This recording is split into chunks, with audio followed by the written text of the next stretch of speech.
Population a l'élu embouteillage et l'équipe Yemoko, président de la République, Félix Antoine Tshisekedi Tshilombo, akitaki na terrain mokola lelo pour s'enquérir na situation peu koyeba ndenge ba kinoa ba ko vivre paisiblement ba décision au bazwaki Félix Tshisekedi Yemoko azalaki nzoto na population mokola lelo c'est dit ba que plus de 100 000 vaccins contre Mpox et déjà awa na ville province de Kinshasa annonce salamaki lobby na ministre ya santé oyo azalaki na briefing na presse longo na ministre de la communication et médias Patrick Mouya Sengel Beke plénière désormais chaque mardi à l'Assemblée nationale Bakobanako interpeller ba membre du gouvernement topé plénière et comme consacré na contrôle parlementaire ya lobby et bandaki Boutouti et Silaki na Tongo et Inda qui m'a avec impact na idéologie ne ba dossier to ko présenter bino na édition mokola lelo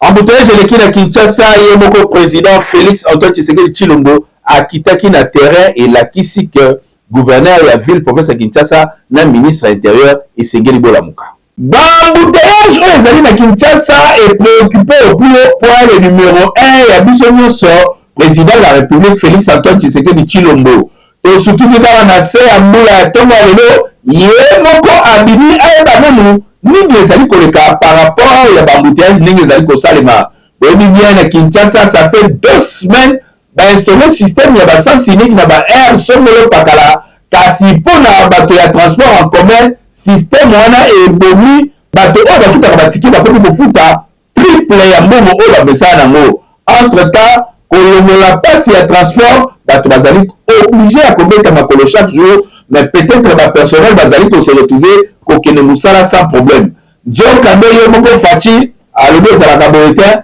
akiti na terrain mais na terrain yango esengeli koyoka bakri bato bazali koboka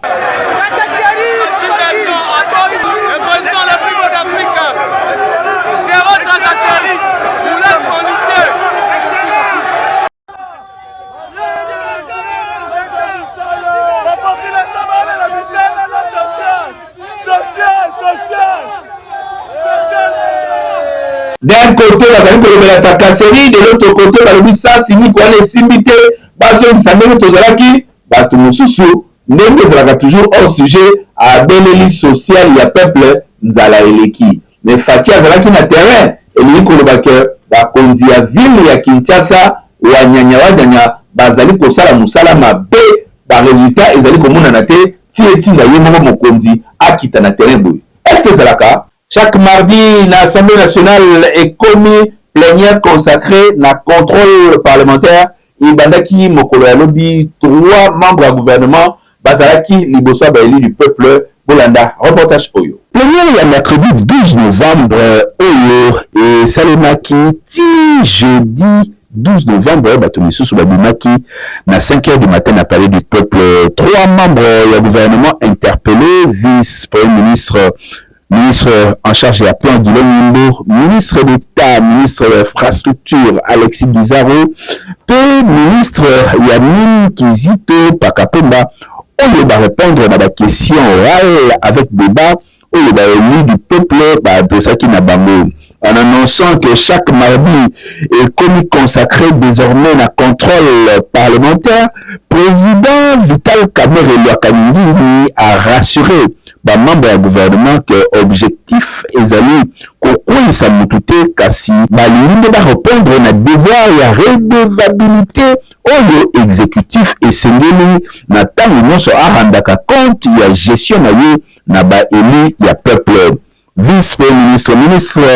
ya plan Guillaume Nimbo a qui 3 questions orales avec débat il y a député Patrick Monyembo, Andeli Ezongo Vincent na Freddy Benzeke na sujet il y a toute l'exécution il y a misala il y a 145 territoires na ba zone ya conflit Masisi, Mongala, Maïndobe, VPN il y a plan à évoquer l'exécution, il y a 58,49% taux l'exécution physique, il y a 32,48%.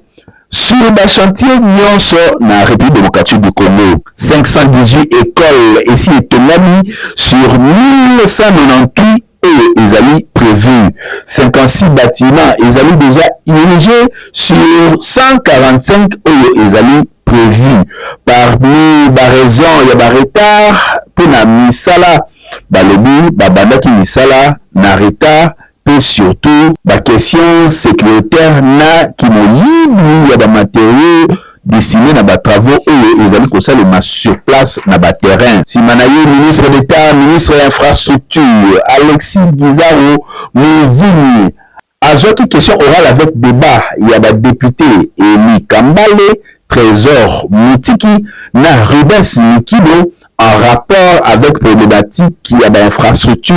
routière dans la République démocratique du Congo. Car il y a un délai à Bukavu, Mwenga, Kamituga, Kitutu, Kasongo, et même la misala ya tronçon ya Kisangani, Komanda, Beni. Ministre ya ITP,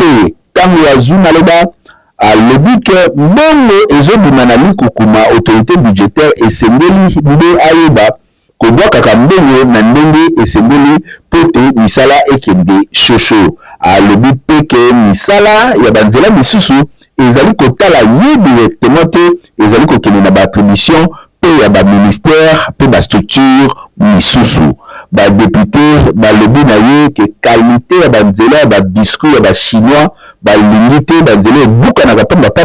pe mabili na nzela badepute babuyi yango na motema moko. Ministre ya mine Kizito Pakapemba oyo azwaki question orale ya député Trésor Moutiki na tina ya ba problématique ya secteur ya mine exploitation pe respect ya ba cahier de charge ya ba société minière na Sud Kivu en général ya pe na territoire ya Mwenga, Shabunda na Fizi en particulier. Kizito Pakapemba à se défendre en étalant ma difficulté nyonso oyo bazali kokutana na yango na secteur na bango,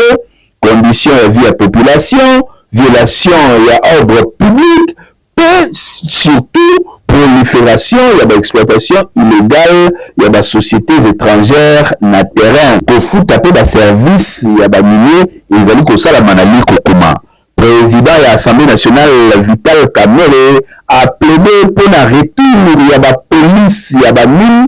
en lieu et place, il y a la force de l'ordre. Batunion va soutenir le ministre de la mine pour la conseil à retirer le titre et le certificat n'a exploitant illégaux. Plénière Oyo et Salaki plus de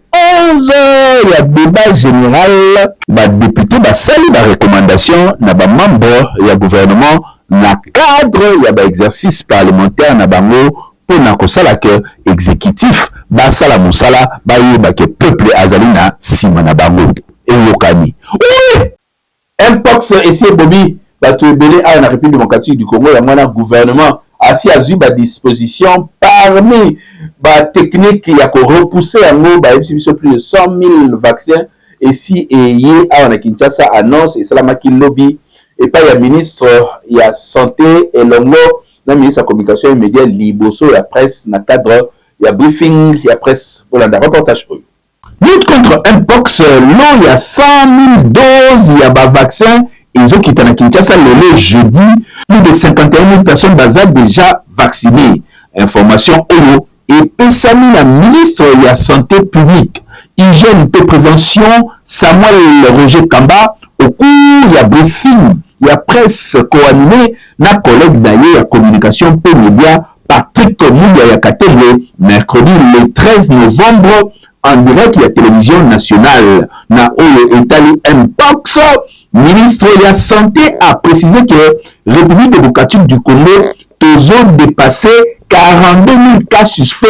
au cours de 45 semaines Oyo. Peut enregistrer 1130 morts dans l'ensemble du pays. Il y a un peu pour faire face à la crise sanitaire Oyo. Ministre de la Santé, Roger Kamba, a évoqué le poste multisectoriel au Bazali Kosala reposant à 5 piliers. il y a liboso surveillance, il y a des balais laboratoire, il y a ça tout prise en charge, il y a une protection contre les infections, puis il y a des tas de communication. Il faut qu'on note que le virus, il y a un pox, et ils allaient contaminer sexuellement ma casse, et ils allaient commater. Donc, il y a pas de micro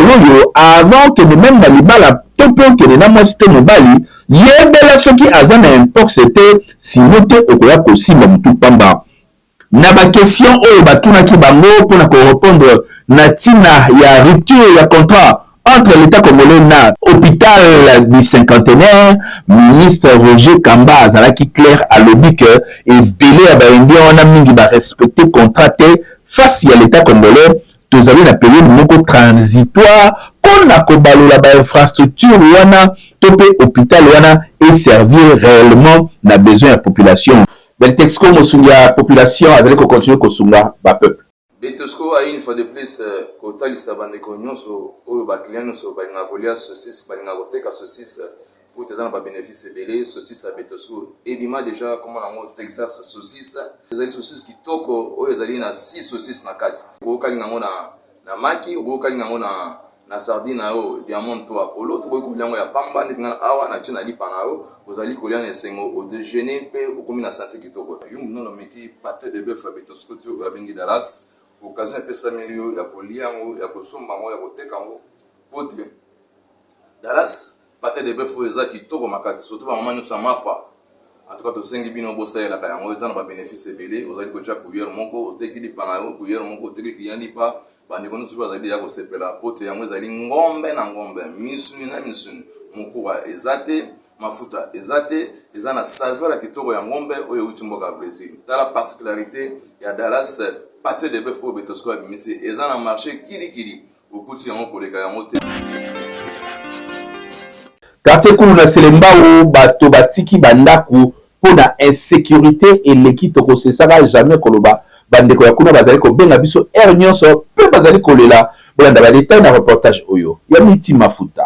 bana ya Selemba na quartier kulu balobi ezali sukulu na te ekoli ba rebelle ya mobondo c'est-à-dire ko tcha bande rouge na mutu ba koya ebele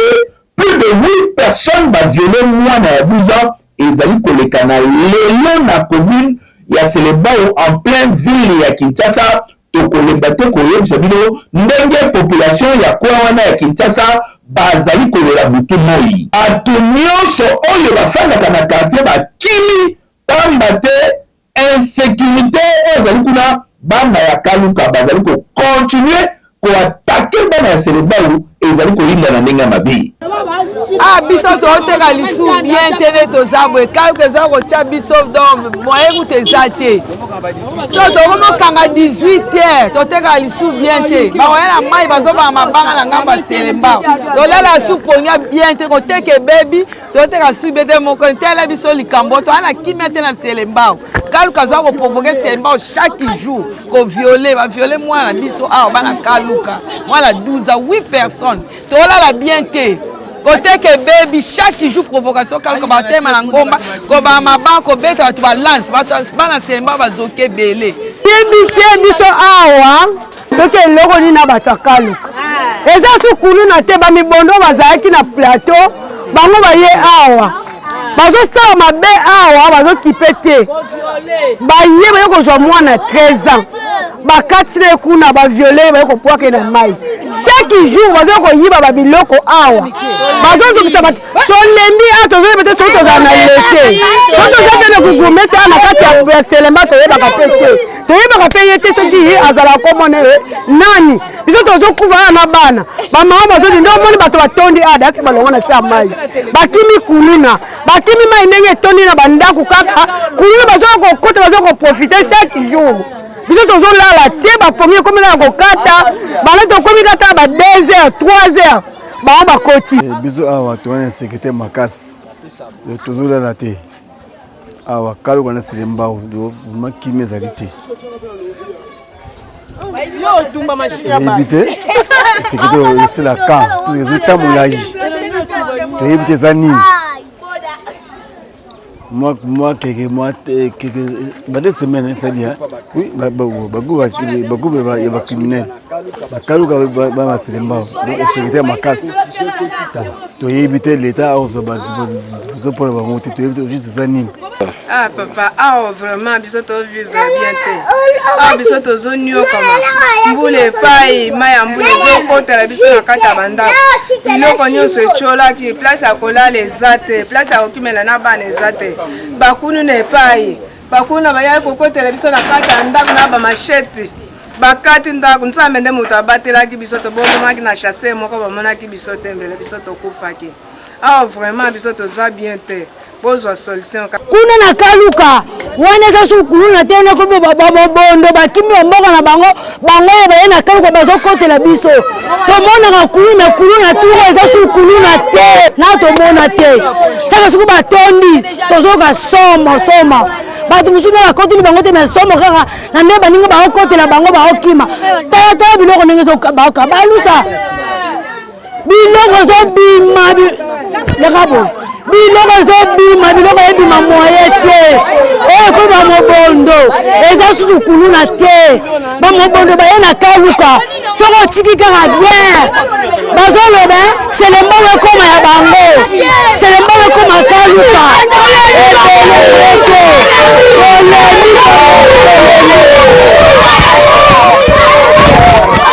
bakonzi oyo bakambaka république démocratique du Congo esengeli bayebaka kimia eleki nyonso mpo na population pamba te population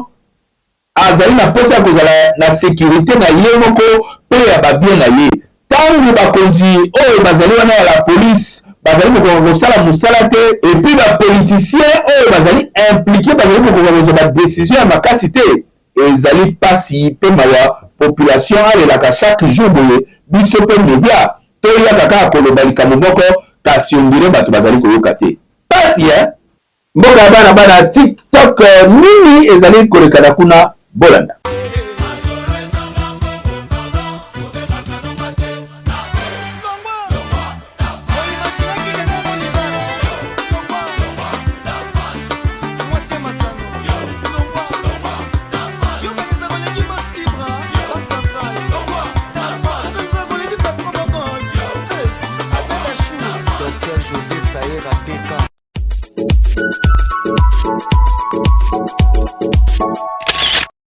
Avec Jimmy Mukendi sans filtre, ezali émission tout ça la analyse et actualité pour la expliquer bino makambo ezali kolekana na République démocratique du Congo ezali bongo éditorial ya rédaction ya KNB ba page nango ezali avec Jimmy Mukendi auquel na YouTube chaîne YouTube ezali kuna et puis auquel na Facebook page avec Jimmy Mukendi na TikTok kutu kolobate mikolo avec un partenaire idéologie ce que vous avez kolanda ba analyse kuna te c'est que actualité ya mboka na biso oyebi le côté bao bakofanda kimia na mboka bakoyeba pe ko vivre ère moko ya kitoko na mboka en fonction ya ndenge mboka na bango ezali kokendele en fonction ya ndenge pe bakonzi bazali kokubela mboka na bango état généraux ya justice oyo badaki le 6 esengeli ici le 13 lelo bayebisi biso que batravaux ezali kocontinue pamba te boyebi malamu il y a 2 jours syndicat ya bamagistrat basalaki communication mpona koloba que ndenge ezali kosalema bazwi ta ya kotravaille malamu te désordre ezali makasi et puis soulevaki problème d'ordre logistique et organisationnel ya état généraux wana. Il est vrai tout un spectacle ya batu ndenge na ndenge ya République démocratique du Congo tête bien sûr au balekaki wana pour couper sa apport na bango pe penser na bango sur ndenge mboka esengeli etambola mais likambo wana ya justice to ya droit ezali domaine réservé na professionnel moko songolo oyo bango esengeli bafanda bayebi pe vrai problème ezali na secteur nango yango wana ministre de la justice abakisi 72 heures c'est-à-dire kobanda lelo kino 3 jours nde bato wana ba atelier wana eko travailler lisusu po bayeba kozwa ba résolution pe ba recommandation oyo ekosala ke tobimisa justice na maladie tokotisa yango ekoma kokoma justice ya malamu justice oyo peuple a se retrouver justice oyo population a retrouver par naye au lieu que bato ya kanyaka ba miyibi na bato oyo basalaka mabe baliaka mbongo masumu na sima ya kosala justice pa bato balobi justice élève une nation soki justice na biso etelemi RDCP kopumbwa nango yango wana kala mingi te awa na Kinshasa ministre ya communication et média Patrick Muyaya asalaki communication moko mpona koloba ke bazali pe capable ya kokata TikTok to ya kokata ba réseaux sociaux mosusu oyo ekosala ke bakongolais et qu'on inciter tout peut kenner contre intérêt à ba congolais na population na yango. Effectivement ko la lelo atelier mongo et salami pour na ko kata TikTok bien sûr tout peut pour na ko attaquer ba influenceur té mais kasi pour na ko réfléchir sur ba contenu ezalaka na kati pamba te lelo yo to bien malamu na 21e siècle to na ki lelo ba jeune batara li sur TVT ba jeune baza plus sur les réseaux sociaux ba jeune baza plus na TikTok na Facebook na Instagram et autres yango na pour beaucoup tana bato wana pe pour gérer communication et c'est ça les ma ministre Patrick Mouya a solola ki pe a fandisaki a saki ouverture ya télé moko oyo ezali organiser na bato ya TikTok na bande konde na ndenge ba acteur mususu ya ba réseau wana pour na koyeba contenu ndenge nini sengeli ezala contrôler et puis l'État a ça la même mise na batu nyonso oyo bakosala nyamu par rapport ya TikTok. Boyebi malamu na TikTok makambo mabe ezali makambo malamu ezali ebele aspect commercial aspect ba opportunité ezali kosala que ba jeune ba se retrouver comme te jeunes seront se retrouver par exemple TikTok chaque mois ils a kopesa $10,000 $5,000 c'est une très bonne chose mais kasi et c'est ngeli mbongo wana zango d'une manière légale c'est-à-dire que ça la misala ezali propre sans qu'on déranger qui étude de liberté à badinga mais kasi ba o ba kota ba vie privée ya batu ba o ba kota ba kambo ya batu ba o ba inisaka vie ya batu mususu to ko finga nde wana et c'est ngeli d'une manière d'une autre l'État a continué ko gérer bango parce que liberté na yo et ceux qui place liberté moninga bandi donc kota na plaque banda moninga te po inisa na batu po TikTok comme le roi et si comme oyo ko bomba personnalité mutu oyo akokoka su ko récupérer te surtout na ba contexte ya oyo to yebi ba oyo ba koma ko menacer ba ninga na ndenge ya mabe na ba réseaux sociaux mutu nyonso esika zale sengela bongisa po Congo eza biso nyonso nzamba zali kolo akobate la biso ndeto monani.